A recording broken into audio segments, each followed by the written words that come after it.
Hello friends, this is Deva4win27. Welcome back to my channel Shades of Creativity. இன்னைக்கு நம்ம இந்த Mermaid tailோட part 2 video தான் பார்க்க போறோம். இந்த tail portion எப்படி ஸ்டிட்ச் பண்றதுன்னு பார்க்கலாம். part 1 வீடியோல இந்த cocoon எப்படி ஸ்டிட்ச் பண்றதுன்னு சொல்லி கொடுத்திருந்தேன். இப்போ இந்த tail வந்து எப்படி நம்ம ஸ்டிட்ச் பண்ணி இதல அட்டாச் பண்றது அப்படிங்கறத தான் பார்க்க போறோம். இதுக்கும் நான் இந்த டபுள் கலர் yarn தான் யூஸ் பண்ண போறேன். So இந்த tail portion வந்து ரெண்டு பார்ட் நம்ம ஸ்டிட்ச் பண்ணனும். ஒரே மாதிரி ரெண்டு portion நம்ம ஸ்டிட்ச் பண்ணிட்டு அதை ஜாயின் பண்ணிட்டு அதுக்கு அப்புறம் நம்ம இந்த cocoon கூட இந்த மாதிரி அட்டாச் பண்ணுவோம். இப்போ நான் ஒன்னு ரெடி பண்ணி வச்சிருக்கேன். இதே போல இன்னொன்னு எப்படி பண்ணனும்னு சொல்லி கொடுக்கிறேன். So இந்த மாதிரி சென்டரா வச்சு அந்த tail வந்து நம்ம அட்டாச் பண்ணுவோம். இதுக்கு நீங்க மெஷர்மென்ட் எடுக்கும் பொழுது இப்போ குழந்தைகளுக்கு சில பேர் வந்து chest கிட்ட இருந்து போடுவீங்க இல்லனா hip கிட்ட இருந்து போடுவீங்க. இப்போ hip கிட்ட இருந்து கால் வரைக்கும் எவ்வளவு தூரம் வேணுமோ அந்த லெந்த் வந்து cocoon ரெடி பண்ணிக்கணும். கால் கிட்ட இருந்து tail portion வந்து தனியா உங்களுக்கு எவ்வளவு லெந்த் வேணும் அப்படிங்கறத நீங்க டிசைட் பண்ணிட்டு அந்த அளவுக்கு இந்த tail portion வந்து நீங்க ஸ்டிட்ச் பண்ணிக்கோங்க.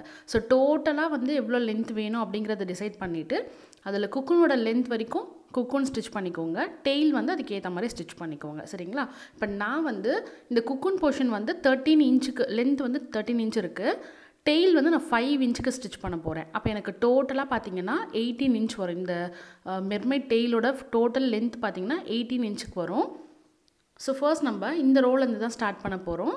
இங்க இருந்து ஸ்டார்ட் பண்ணி அப்படியே ரோ பை ரோவா நம்ம இன்கிரீஸ் பண்ணிக்கிட்டே வர போறோம். இதுவுமே உங்களுக்கு tail வந்து இப்போ நான் டபுள் thread யூஸ் பண்ணியிருக்கிறதுனால எனக்கு வந்து இந்த ஒரு 6 rows நான் போட்டுருக்கேன். அதோட எனக்கு போதும். பட் நீங்க இப்போ 4 ப்ளே இல்லனா சிங்கிள் thread யூஸ் பண்றீங்க அப்படிங்கறப்ப இன்னும் கூட நீங்க எக்ஸ்ட்ரா ஒரு 2-3 ரோ போடுற மாதிரி வரும். சோ அது வந்து அந்த tail நீங்க ஒரு ரோ ஸ்டிட்ச் பண்ணி முடிச்சதுக்கு அப்புறமா வெச்சு பாருங்க. cocoon கிட்ட வெச்சு பாருங்க. அந்த ஷேப் வந்துருச்சு அப்படினா அந்த லெந்த் வரைக்கும் நீங்க ஸ்டாப் பண்ணிக்கோங்க.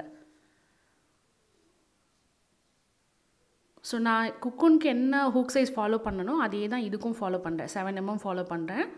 ரெண்டு thread-மே 8 ply yarn தான். ஃபர்ஸ்ட் நம்ம செயின் போட்டுக்கலாம். இப்போ நான் வந்து ஒரு 20 chains போட்டுக்கிறேன் அப்படினா அதே கவுண்ட் வந்து சிங்கிள் thread-ல யூஸ் பண்றவங்களுக்கு வராது இல்ல 4 ply thread யூஸ் பண்றவங்களுக்கு வராது. சோ அதனால நான் இன்ச்சஸ்ல சொல்றேன். அதாவது tail portion வந்து 5 இன்ச்சுக்கு வேணும் அப்படி நினைக்கிறவங்க இந்த மெஷர்மென்ட்ல நீங்க chains போட்டுக்கோங்க. சரிங்களா? இப்போ எனக்கு chains-ஓட கவுண்ட் மெஷர்மென்ட் பாத்தீங்கன்னா 7 இன்ச்சுக்கு இருக்கு. சோ நான் கவுண்ட்ல சொல்லல இன்ச்சஸ்ல சொல்றேன். 7 இன்ச்சுக்கு ஃபர்ஸ்ட் நம்ம chains போட்டுக்கலாம். உங்களுக்கு 5 இன்ச்சுக்கு tail வேணும் அப்படினா 7 இன்ச்சுக்கு chain போட்டுக்கோங்க. சோ இதுக்கு ஏத்த மாதிரி நீங்க வந்து சைஸ் இன்கிரீஸ் பண்ணிக்கணும் இல்ல டிக்ரீஸ் பண்ணிக்கணும்னா அதுக்கு ஏத்த மாதிரி chains போட்டுக்கோங்க. சரிங்களா? இப்போ அந்த ஹூக்ல இருந்து செகண்ட் செயின்ல இருந்து நம்ம என்ன பண்ண போறோம்னா half double crochet போட போறோம்.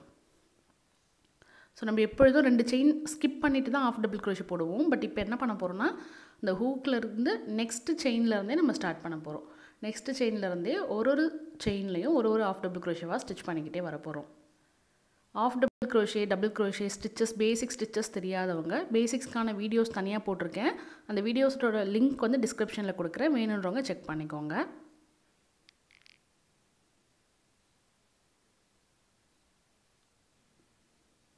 சோ இந்த மாதிரி ஃபுல்லா half double crochet போட்டுட்டு வாங்க. சோ இது ஃபுல்லா இப்ப half double crochet ஸ்டிட்ச் பண்ணி முடிச்சதுக்கு அப்புறம் அடுத்து நெக்ஸ்ட் ரோ நம்ம ஸ்டிட்ச் பண்ணலாம். இந்த tail portion நம்ம வந்து பேக் லூப்ல மட்டும் தான் ஸ்டிட்ச் பண்ண போறோம். இங்க ஒரு ரோ ஸ்டிட்ச் பண்ணதுக்கு அப்புறம் ஒரு செயின் போட்டு டர்ன் பண்ணிக்கோங்க. அப்படி திருப்பிக்கோங்க. திருப்பிட்டு பேக் லூப்ல மட்டும் தான் ஸ்டிட்ச் பண்ண போறோம். இது ஃபுல்லாவுமே. அப்பதான் நமக்கு இந்த மாதிரி ஒரு டெக்ஸ்சர் வரும். சோ அதுதான் வந்து அந்த tail-ஓட லுக்கே வந்து நமக்கு கொண்டு வரும். சரிங்களா? அதனால பேக் லூப்ல மட்டும் தான் ஸ்டிட்ச் பண்ணனும். அது ஞாபகத்துல வெச்சுக்கோங்க. சோ ஒவ்வொரு ரோ ஸ்டிட்ச் பண்ணும்போதும் பேக் லூப்ல மட்டும் half double crochet போட்டுட்டே வாங்க. இப்போ நம்ம செயின் 1 போட்டு திருப்பிட்டோம். திருப்பினதுக்கு அப்புறம் ஒவ்வொரு ஸ்டிட்ச்லயும் ஒரு half double crochet-வா போட்டுக்கிட்டே வரலாம். பேக் லூப்ல மட்டும்.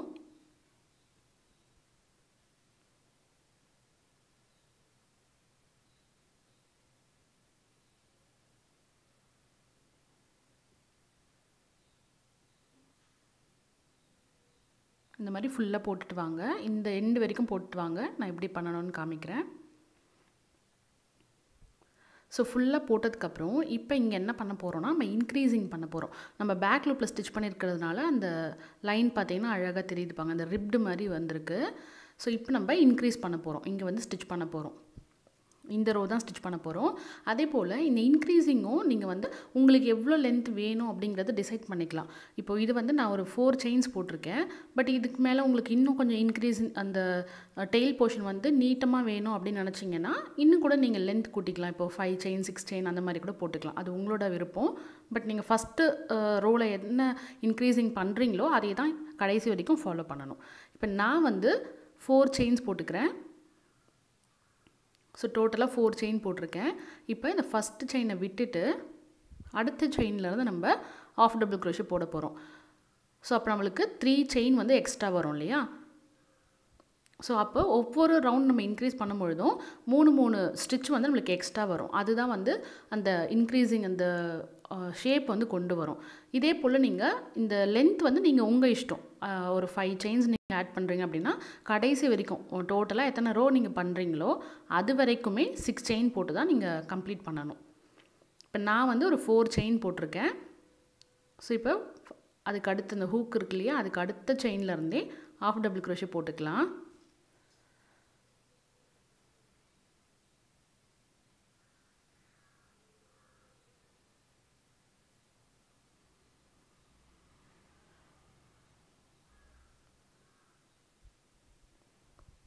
அடுத்தது இப்போ ஒவ்வொரு ஸ்டிச்லேயும் ஒரு ஆஃப் டபுள் க்ரோஷேவாக பேக் லூப்பில் மட்டும் ஸ்டிச் பண்ணிக்கிட்டே வாங்க.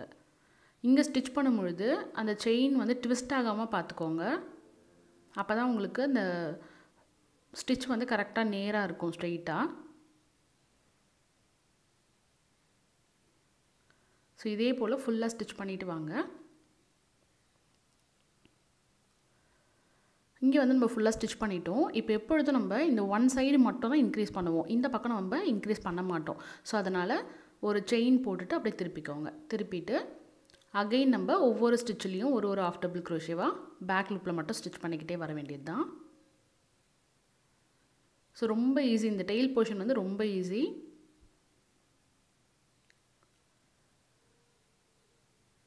ஸோ டெயிலோட அகலம் வந்து எவ்வளோ பெருசு வேணும் அப்படின்னு நினைக்கிறீங்களோ, சில பேர் வந்து ரொம்ப அகலமாக பண்ணுவாங்க. சில பேர் வந்து கொஞ்சம் அந்த குக்கூனுக்கு ஏற்ற மாதிரி ஸ்டிச் பண்ணுவாங்க.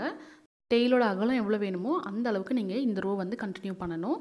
இப்போ நம்ம இங்கே முடிச்சிட்டோம் பாருங்கள். இங்கே வந்து இன்க்ரீஸ் பண்ணணும். ஸோ அதனால் நம்ம செயின் 4 போட்டுக்கலாம். 3 4 செயின்ஸ் போட்டிருக்கோம். இப்போ நம்ம அப்படியே திருப்பிட்டு ஹூக்லேருந்து நெக்ஸ்ட்டு செயின் இருக்கு இல்லையா, அந்த நெக்ஸ்ட்டு செயின்லேருந்து நம்ம ஆஃப் டபுள் க்ரோஷே போட்டுக்கலாம். ஸோ இதே தான் நம்ம ரிப்பீட் பண்ண போகிறோம். இன்க்ரீஸ் பண்ணுற இடத்துல மட்டும் இன்க்ரீஸ் பண்ணணும். அதுக்கப்புறம் நார்மலாக ஆஃப் டபுள் க்ரோஷே ஒவ்வொரு ஸ்டிச்லையும் ஸ்டிச் பண்ணிக்கிட்டே வர வேண்டியது தான். ஸோ உங்களுக்கு அகலம் எவ்வளோ வேணுமோ அந்த அளவுக்கு நீங்கள் இந்த ரோஸ் வந்து கண்டினியூ பண்ணிகிட்டே வரலாம்.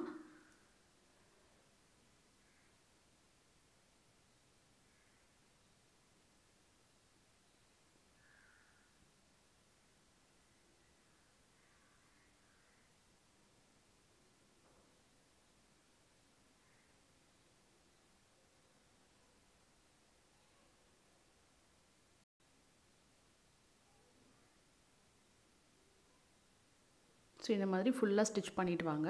ஸ்டிச் பண்ணினதுக்கப்புறம் இங்கே வந்து செயின் 1 போட்டு டர்ன் பண்ணிவிட்டு திருப்பி ஆஃப் டபுள் க்ரோஷே இப்படியே ஸ்டிச் பண்ணிக்கிட்டே வரணும். இன்க்ரீஸிங் பண்ணுற இடத்துல மட்டும் இன்க்ரீஸ் பண்ணிக்கோங்க. இப்போ நான் வந்து ஒரு 6 டைம்ஸ் இது போல் இன்க்ரீஸ் பண்ணிவிட்டு உங்களுக்கு எப்படி இருக்குன்னு காமிக்கிறேன். டோட்டலாக நான் வந்து 6 இன்க்ரீஸிங் பண்ணியிருக்கிறேன்.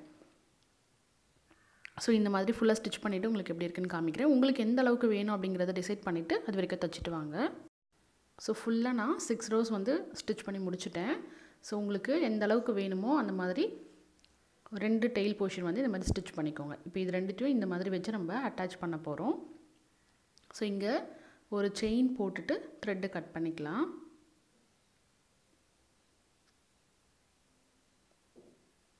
நல்லா டைட் பண்ணிவிடுங்க. ஸோ இந்த எக்ஸஸ் யான்லாம் அதுக்கப்புறம் பேக் சைடில் விவின் பண்ணிவிடுங்க. இப்போ இந்த 2 போர்ஷனையும் நம்ம ஒன்றா வச்சு அட்டாச் பண்ண போகிறோம். ஸோ நீங்கள் க்ரோஷே நீடில் வச்சு அட்டாச் பண்ணாலும் ஓகே, இல்லை யான் நீடில் வச்சு அட்டாச் பண்ணாலும் ஓகே. உங்களுக்கு எப்படி வந்து ஈஸியாக இருக்கோ அந்த மாதிரி பண்ணிக்கோங்க. நம்ம ரெண்டுத்துக்குமே ஒரே கவுண்ட்டில் தான் போட்டிருக்கோம். அதனால் ஈக்குவலாக தான் இருக்குது. ஸோ ஒன்று போல் வச்சு நீங்கள் அப்படியே ஸ்டிச் பண்ணிக்கலாம்.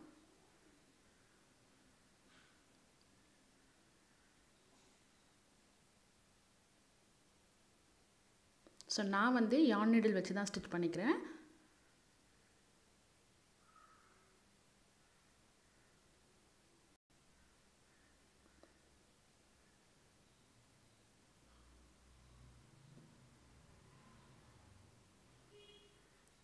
ஸோ நம்ம பேசிக்காக ஸ்டிச் பண்ணுவோம் இல்லையா, அந்த ஸ்டிச் வச்சு ஜாயின் பண்ணிக்கலாம் இந்த மாதிரி.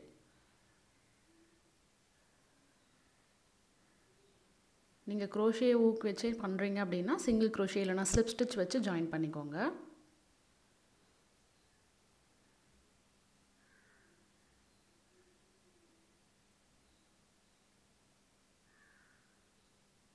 ஸோ இந்த மாதிரி ஃபுல்லாக ஸ்டிச் பண்ணிவிடுங்க. இது வரைக்கும் ஸ்டிச் பண்ணி முடித்ததுக்கப்புறம் இந்த மாதிரி தான் இருக்கும். ஸோ நம்ம ஜாயின் பண்ணினதே தெரியல பாருங்கள். இப்போ த்ரெட்டு வந்து நமக்கு இந்த பக்கம் வரணும். ஏன்னா நம்ம அங்கே தான் வந்து குக்குன் கூட ஜாயின் பண்ணுவோம் இல்லையா. ஸோ அதனால் நான் அப்படியே உள்ளுக்குள்ளேயே வச்சு இந்த பக்கம் கொண்டு வந்துட போகிறேன். த்ரெட்டு கட் பண்ணலை, திருப்பி கட் பண்ணிவிட்டு இந்த பக்கம் ஜாயின் பண்ணணும். ஸோ அதனால் அப்படியே ஸ்ட்ரெயிட்டாக வந்து உள்ளுக்குள்ளேயே இன்சர்ட் பண்ணி எடுத்துக்கலாம்.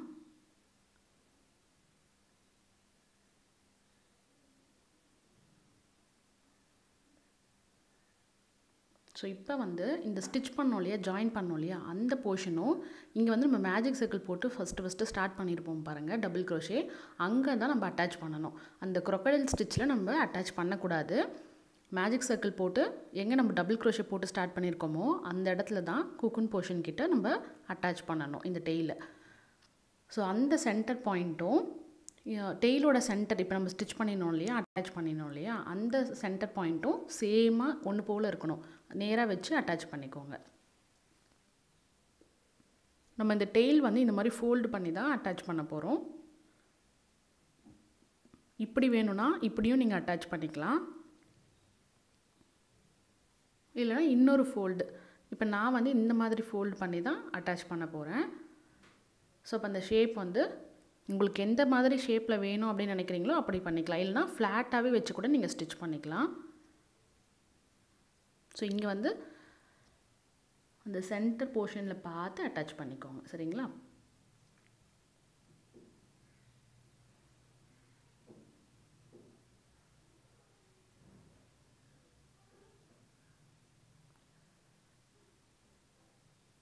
ரெண்டு சென்டர் போர்ஷனும் சேமாக இருக்குது பாருங்கள். அந்த மாதிரி வச்சிங்கன்னா தான் உங்களுக்கு ஈவனாக அழகாக இருக்கும்.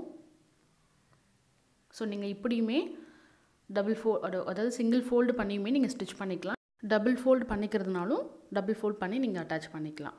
ஸோ உங்களுக்கு எப்படி வேணும் அப்படிங்கிறத டிசைட் பண்ணிவிட்டு அந்த ஷேப், டெய்லோட ஷேப் எப்படி வேணும் அப்படிங்கிறத டிசைட் பண்ணிக்கோங்க. அதுக்கேற்ற மாதிரி வச்சு அட்டாச் பண்ணிக்கோங்க.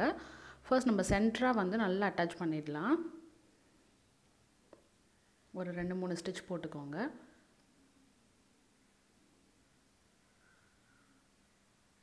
ஸோ டபுள் ஃபோல்ட் பண்ணால் இந்த மாதிரி தான் இருக்கும்.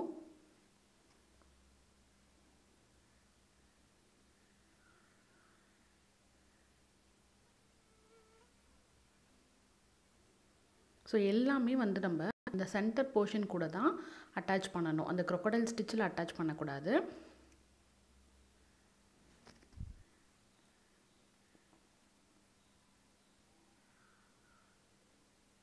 ஸோ இந்த ஷேப் வந்து இப்படி வர மாதிரி பார்த்துக்கோங்க,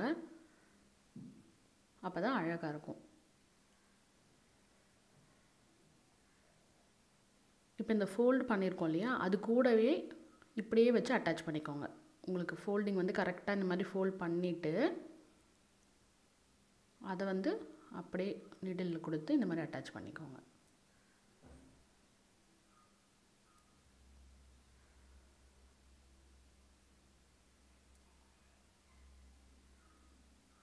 ஸோ இதே போல் இந்த பக்கமும் அட்டாச் பண்ணிட்டு வாங்க. ஃபுல்லாக அட்டாச் பண்ணி முடிச்சதுக்கப்புறம் நம்மளோட மெர்மைட் டெயில் ரொம்பவே பியூட்டிஃபுல்லாக ரெடி ஆகிடுச்சு.